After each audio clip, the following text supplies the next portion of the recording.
because of the nature of today's hearing. No further discussion on the matter is necessary during this hearing because, as I said at an earlier stage, the aim of this hearing today is to introduce the parties and to ascertain the charges and to set a date for the confirmation of charges hearing at a later stage. With regard to the first point, I recall that Mr. Duterte has received a copy of the warrant for his arrest and that a redacted version of the prosecutor's application for the issuance of the warrant of arrest is public. I will now ask the court officer to read the charges against him. The charges will be read in English. Please, over to you, Madam Courtroom Officer. Thank you, Madam President. Your honours. On 7 March 2025, Pre-Trial Chamber 1 concluded that there were reasonable grounds to believe that Mr. Duterte is criminally responsible pursuant to Article 25(3)(a) of the Rome Statute as an alleged indirect co-perpetrator for the crime against humanity of murder pursuant to Article 7(1)(a) of the statute as follows. A. Murder of at least 19 persons, allegedly drug pushers or thieves, killed by members of the Davao Death Squad in various locations in or around Davao City, Philippines between 2011 and 2016. B. Murder of at least 24 persons, allegedly criminals, such as drug pushers or thieves or drug users, killed by or under the supervision of members of the Philippines law enforcement, sometimes with the assistance of persons who were not part of the police, at various locations in the Philippines between 2016 and 2019. Merci beaucoup, Madame la... Thank you, Madam Courtroom Officer. Mr. Duterte, I'm not going to ask you to stand up because I know your condition, so I'm going to allow you to remain seated. You have just heard the reading of the charges, which are in accordance with the content of the arrest warrant you received. This means that you have been informed of the crimes of which you are accused. And this concludes the examination of the first point mentioned above. I will now turn to the second point, which concerns your rights as a suspect before this court. I will summarize some of these rights, which are of particular importance at this stage of the proceedings. Those rights are as follows. You can benefit from the assistance free of charge of a competent interpreter and benefit from the necessary translations to meet the requirements of fairness. You have the right to have the time and facilities necessary to prepare your defense and to communicate freely and confidentially with the counsel of your choice. You have the right to remain silent, and you cannot be forced to testify against yourself or to confess guilt. You can also make statements in your defense without taking an oath. In addition to any other disclosure provided for in the statute, the prosecutor must disclose to you, as soon as practicable, evidence in his possession or at his disposal that shows or tends to show your innocence or to mitigate your guilt, or that could undermine the credibility of the evidence against you. At the confirmation of charges hearing, you can contest the charges, challenge the evidence presented by the prosecutor, and present evidence. There will be no trial if the charges are not confirmed or if the proceedings against you are completed. You have the possibility to make an application for interim release pending trial. And finally, Mr. Duterte, you have the right to be informed as soon as possible and in detail of the nature, cause, and content of the charges in the language that you fully understand and speak. Counsel, have you understood? Yes, we're listening, ma'am. We're listening. And before it ends, may we be allowed to present a manifestation on the circumstances behind the delivery of Mr. Duterte in this chamber.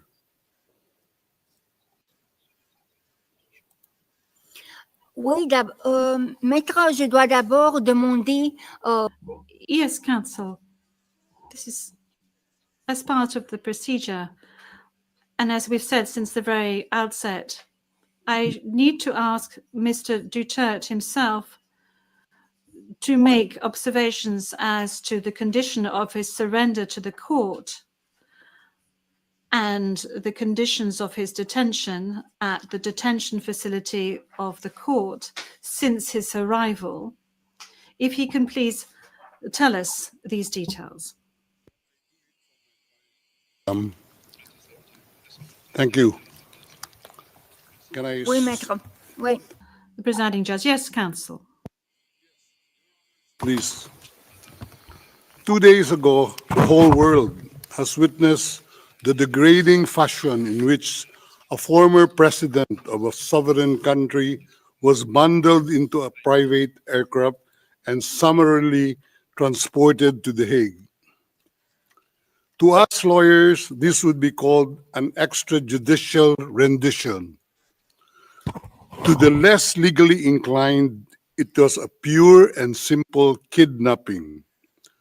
My client was denied all access to the legal recourse in the country of his citizenship, and this all in the nature of political score settling. Two troubled entities struck an unlikely alliance, an incumbent president who wished to neutralize and choke the legacy of my client and his daughter on the other hand, and a troubled legal institution subject to delegitimization and desperate for a price cuts and a legal show today on the other hand. With this in mind, it is not surprising that my client was abducted from his country. ICC private jets do not drop out of the thin air. That jet which received my client was coordinated in advance. The UAE is not a state party to the ICC and has no obligation to cooperate with the court. Yet my client sat in transit in that country for more than 5 hours. I invite the registry's representative to present today in court to explain to the judges exactly how they believe this transfer was anything other than a gross abuse of process. Given the precipitous arrival of my client, an elderly man with debilitating medical issues, hard of hearing and poor of sight, he was taken to a hospital for observation. Only this morning have I met him for the first time with less than an hour to discuss legal issues. I have not been able to present him with a hard copy of the arrest warrant because we were not supplied with such. I have not even been able to explain to him what the prosecution requested when seeking the issuance of the arrest warrant. This is because the chamber only established a redacted version of the prosecution request last night. Other than to identify himself, my client is not able to contribute anything to this hearing. Most importantly, he is not able even to tell you that he has been informed of the charges as contained in the arrest warrant for a reason more pertinent to which I alluded in my written request to this honorable pretrial chamber this morning, and which is confidential in nature. Accordingly, I repeat my respectful request, which was rejected this morning, to postpone the substantive aspect of this hearing to the next week, when I will have the opportunity to sit with my client and to explain to him what a confirmation hearing is and what the disclosure is, and how the prosecution alleges that he committed crimes. I thank the court for its attention and regret to say that I do not have instructions to continue my submission any further today. Thank you.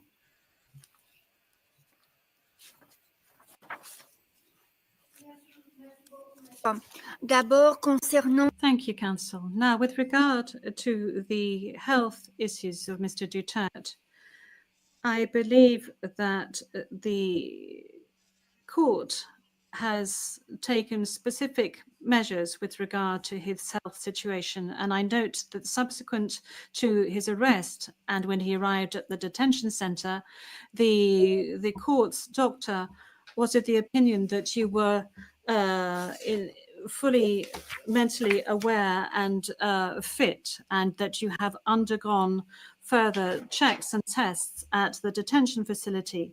And when you broached health matters, that's saying that you were not able to come to the hearing, the doctors who consulted with you were of the opinion that Mr. Duterte was not in a position to come to the hearing physically, but that if he gave a written permission, he would be able to take part via video link. Now, that is with regard to the health matters that you just mentioned. They are very important, especially concerning the matter of age. Now, with regard to the rights of Mr. Duterte, we have before us the registrar's or the registry's report that says that Mr. Duterte has been informed of his rights, including Articles 66 and 67 of the Rome Statute, and that that he is aware of his rights and that he is also aware of the charges against him. We have before us the report of the registry saying that he was also aware of the warrant of arrest in the English language and that he is very well versed in the English language. Once again, you have the possibility of these charges being read in English, which was the case today. I have read to you in the French language the rights that he has, Mr. Duterte, before this court. And I'd like to specify once again that this is an initial hearing in order for Mr. Duterte to be aware of his rights and the charges against him. And then there will be a full procedure that will unfurl leading up to the confirmation of charges that will enable Mr. Duterte to raise all the matters that you have just raised with regard to the warrant of arrest, with regard to the crimes committed, with regards to the charges, and any other matters associated with his arrest, and the matters of jurisdiction of the court. You have the opportunity to do this throughout these proceedings leading up to the actual confirmation of charges hearing. Now, counsel, with regard to your request for another hearing to be held next week, well, your initial request, that was, this was not accepted by the court. Now, you have seen the two decisions of the court that have been disclosed to you, and you are aware of the fact that these two decisions were refused. And this is by dint of the fact that this first initial appearance hearing does not need much preparation, as I have said to you on a number of occasions. I am now going to move on to the third stage, which is to set the date for the confirmation of charges hearing. After assessing all factors, including the need for the parties and participants to adequately prepare, as well as Mr. Duterte's rights, including his right to be tried within a reasonable time, the date for the commencement of the confirmation of charges hearing is September the 23rd, 2025. I would add that in accordance with Rule 1217 of the Rules of Procedure and Evidence, this date may be postponed by the Chamber depending on the progress of the proceedings, either on its own motion or at the request of the prosecutor or the defence. Before concluding this hearing, I would like to inform the parties of the next procedural steps. First, I would like to recall that in accordance with Rule 1212B of the Rules of Procedure and Evidence, the Chamber holds status conferences to ensure a small exchange of information under satisfactory conditions. These conferences are organised either ex officio or at the request of the prosecutor or the defence. Secondly, a set of decisions will be taken in a timely manner to ensure that the proceedings progress smoothly and expeditiously. More specifically, I am referring in particular to a decision on the arrangements and procedure for the disclosure of evidence, and a decision setting a timetable for the disclosure of evidence in such a way as to ensure orderly and efficient disclosure between the parties. In this regard, the Chamber orders the prosecutor to begin disclosing today the information on the basis of which the warrant of arrest was issued, and to complete this disclosure no later than within the next 7 days. The Chamber will also issue a decision on the participation of the victims who, according to the statute of the court and to the extent permitted by the Chamber, are authorised to present their views and concerns at this stage of the proceedings. We have come to the end of Mr. Duterte's first appearance hearing. I would like to thank all the participants in this hearing, the interpreters, and the stenographers. This concludes today's hearing.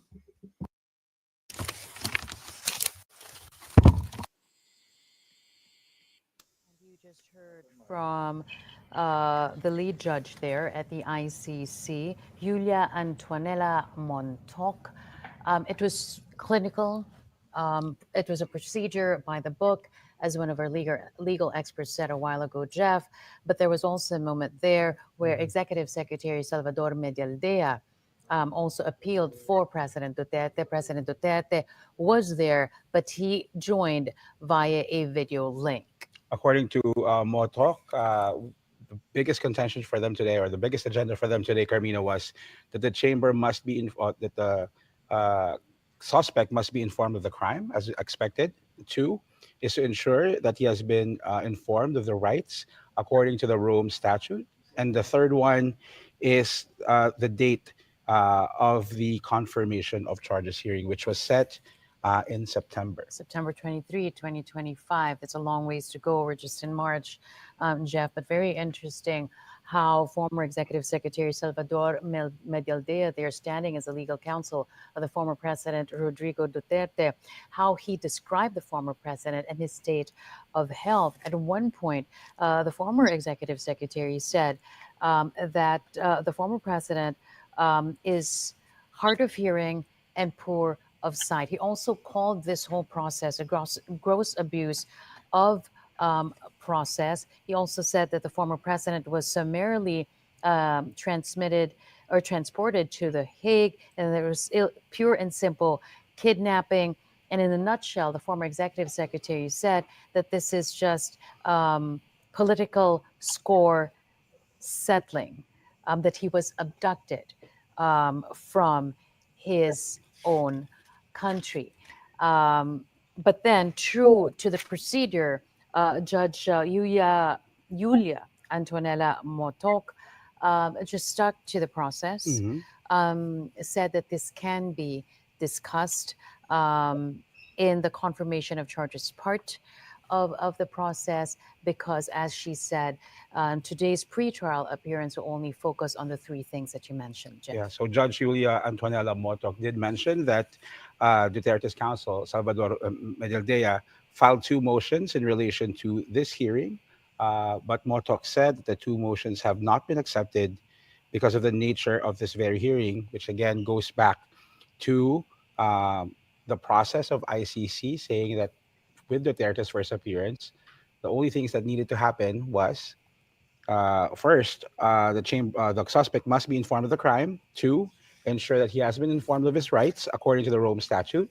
And the third one would be to set a date to hold the confirmation of charges hearing. So from here, Carmina, it's going to be a long wait if it's set in September. What is sure now is that the counsel of the former president is now indeed the former executive secretary Salvador Medialdea, even if Attorney Harry Roque's his former spokesperson is an ICC listed counsel. We're talking about how long this will be to accredit Salvador Medialdea as his lead counsel there in the ICC proceedings, and sure enough, it was almost immediate that he is there standing as the lead counsel for the former president, Rodrigo Duterte. If you could only, I guess, imagine, Carmina, parang tagal na, no? Pero this arrest happened just a few days ago, and now we're actually seeing former President Duterte facing the judges at the International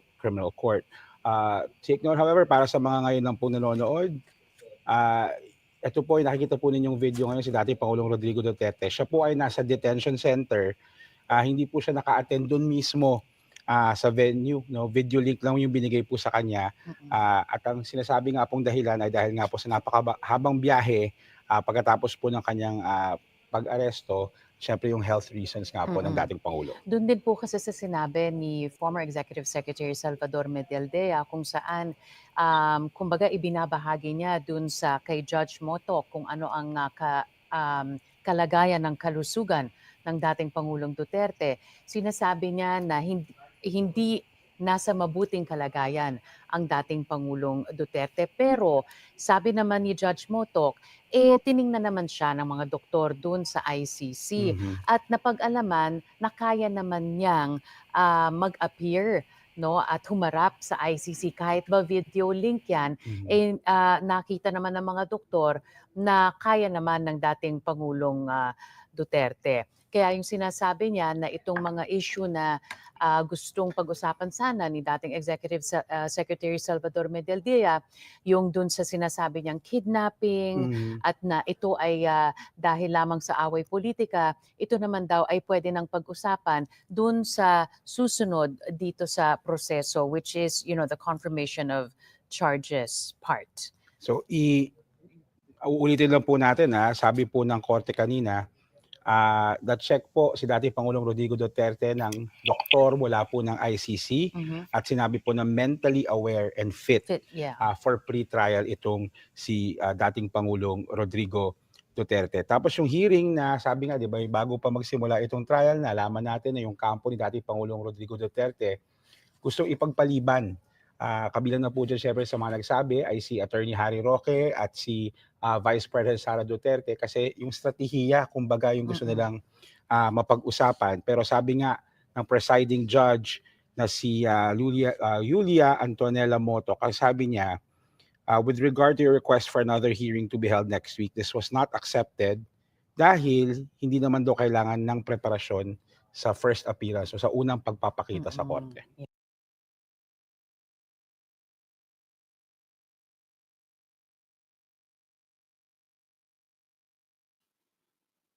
Hello mga kapatid. Yes, of course, kailangan natin i-share yung live happening sa initial hearing dahil importante po ito na maging aware tayo. Information is very important and of course it is first time sa ating history na kailangan natin of course maging aware at ipakita ang suporta natin. The reason why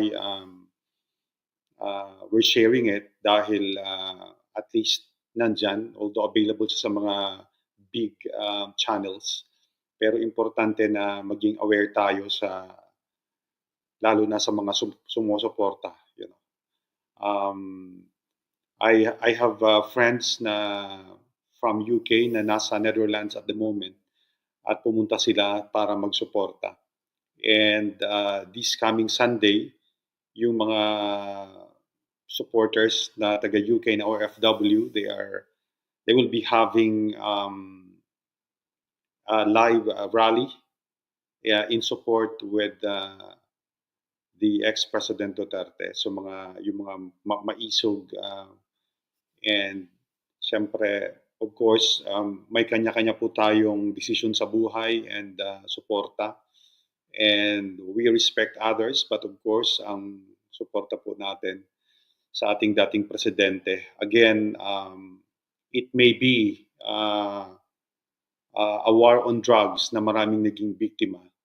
But in the other side of it as well, na the welfare of the general public and the welfare of the majority of the welfare of the land and the Filipinos na naka-experience sila ng peace and order, during the time of the war on drugs operation.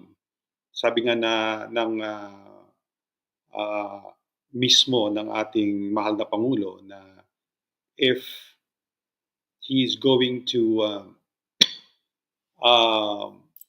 give his life para lang sa kaligtasan ng mga nakakarami ay gagawin niya, which is nakita nyo very relaxed siya at he is a strong leader indeed, na pinakita niya na he is not afraid. He is a brave and strong leader for the Filipinos. Kaya at least ang kagandahan nito ay nakita natin na although initial hearing pa lang yon, it is nothing to do with the arguments yet, but at least ang counsel ay nakita natin na nagpaabot ng kanyang mensahe. And of course, the only concern na nakikita ko dito, as of course, as an individual and as a Filipino, as an OFW, na medyo mahina yung ating presidente dahil nga sa kanyang edad, at sana ay on the following days ay maging maayos ang kondisyon dahil siyempre when you are away from your family and you're by yourself, tapos you're having this kind of trial, so it's purely mental. And hopefully of course he is a strong president and he's been into such horrific situations sa buhay. Kaya, and this is for Filipinos. When you defend a country, he's still defending the country. He's still defending not just himself, but he's defending the Filipino. Kaya sana ang laban na ito ay itaas natin sa ating Panginoon at dasal. Whatever it may take, I'm sure na magiging panalo pa rin tayo dito dahil sa mga nakaligtas na hindi naging biktima. Kung titingnan natin ang pinaka-resulta ng war on drugs, hindi lang doon sa biktima, but during the operations, but also siyempre yung mga nakaligtas sa krimen dahil nabawasan ang drug-related crimes. Yun ang importante, Hindi natin, maybe hindi yun nangyari kasi naagapan ang mga sunod-sunod na mangyayari dahil napakataas na talaga ng krimen. Kaya ngayon, nakita nyo na parang because no more war on drugs, parang it is a toleration from the existing government. The way we look at it, na parang, you baby the criminal. When you defend it too much, you baby the criminal in a way. Kaya sana ay hindi maging rampant again ang drug addiction, but of course it's everywhere, you know. Alam natin to kasi hindi naman tayo bingi-bingihan. Kaya lang siyempre as an ordinary citizen, wala tayong magawa. Kung ang mga kapitbahay mo ay mga addict, you know. Alam mo yon, alam natin yun. May mga kilala tayo ng mga ganun.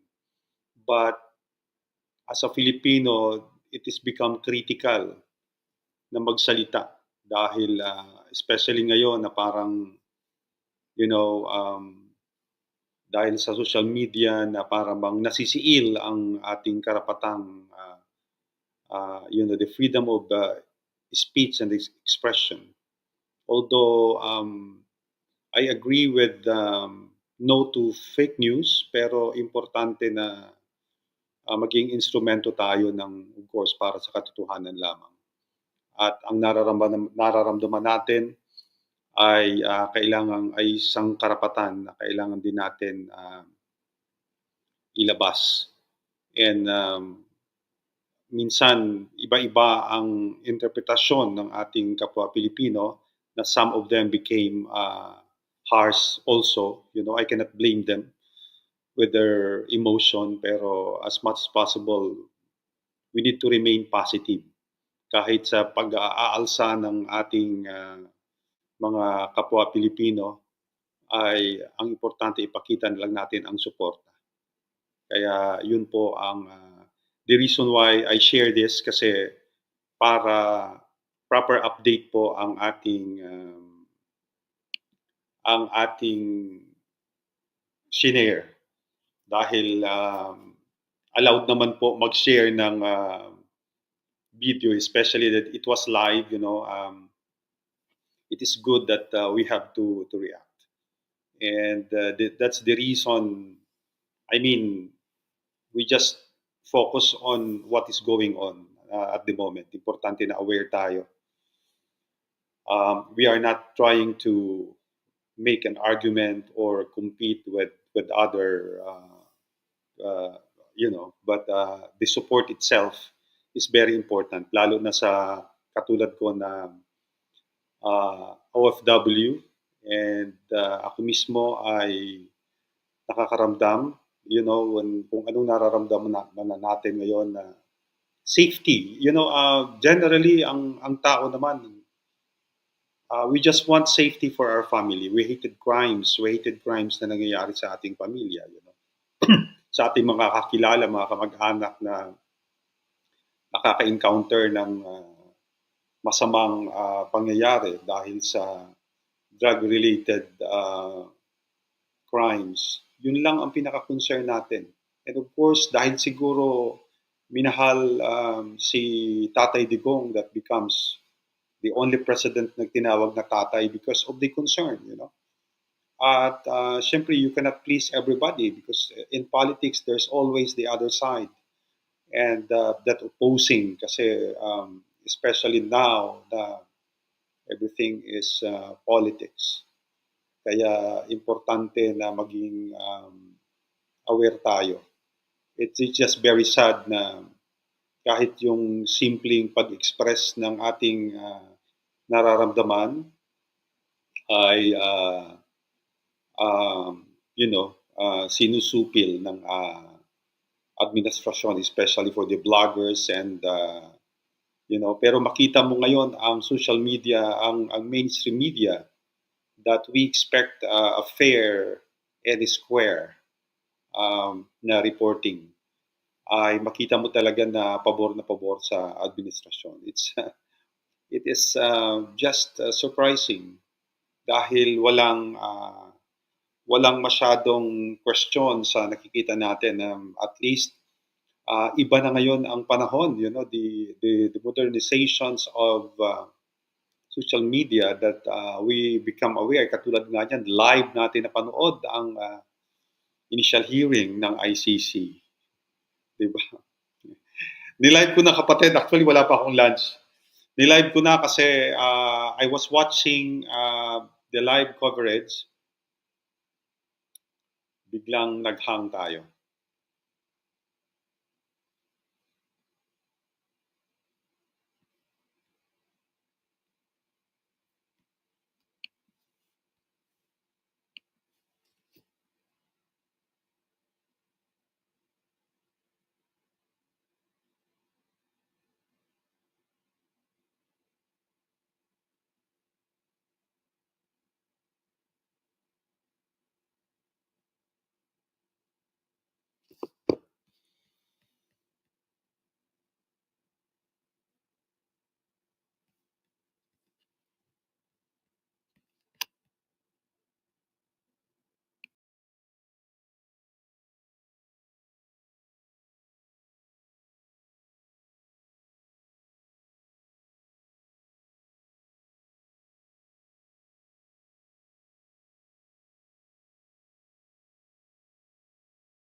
Hello mga kapatid. Biglang na ano tayo, nasabotahe. Even my camera disappeared. I don't know what happened. So it's very strange at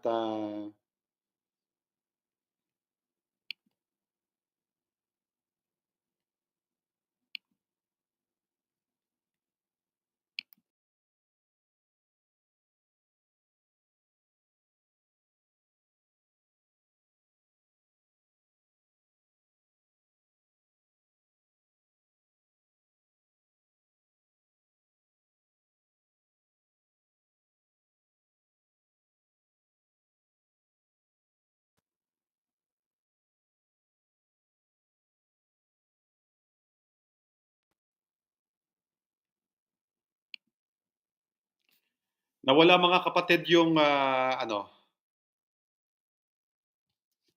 I lost my camera. I think I have to end it. And then later on na lang ako mag-resume. The reason why maaga ako nag-live anyway, kasi I don't know if you could hear me.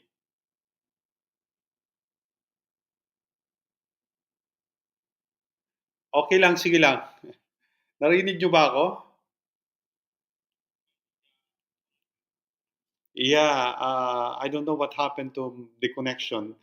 All of a sudden, even my camera stopped running. Anyway,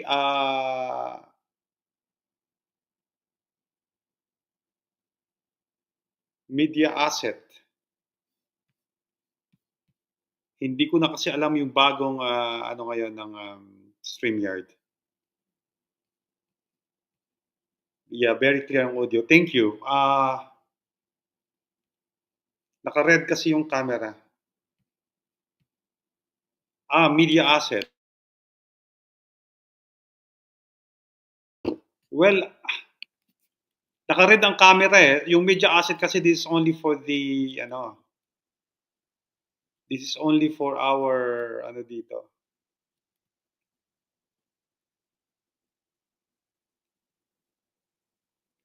Pero wala nawala mga kapatid. Anyway, so again, maraming salamat po sa suporta ninyo mga kaibigan.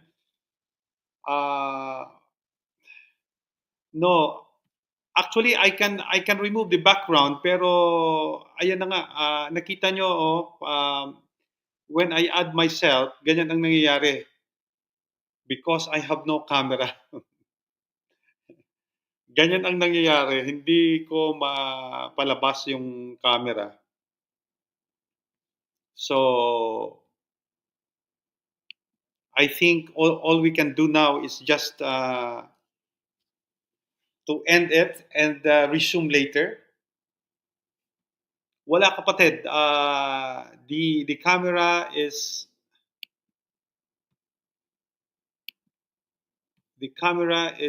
out. I think it's a new trick from StreamYard.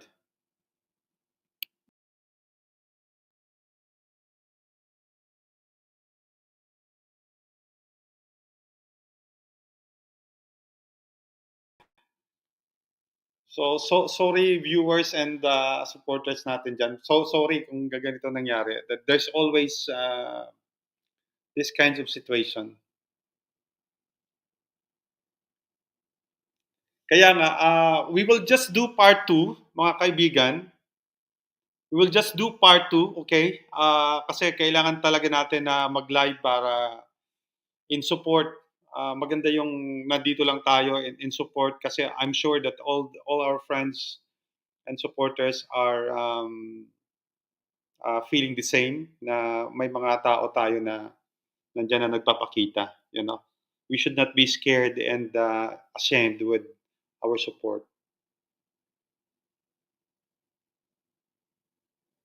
Okay, so yeah, we will do that, kapatid. So I'm going to end it now. Thank you so much for the 19 viewers and I'm sorry kasi when it happened, I need to end it now. Thank you so much. I hope Okay kayong lahat? Kaya, and again, naninibago na tayo sa ano ngayon kasi at the same time, di ba? Naninibago na lang tayo. So, let's end it with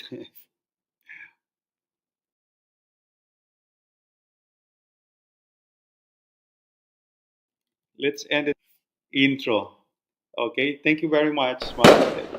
This is Julius Maricela and welcome back to my channel.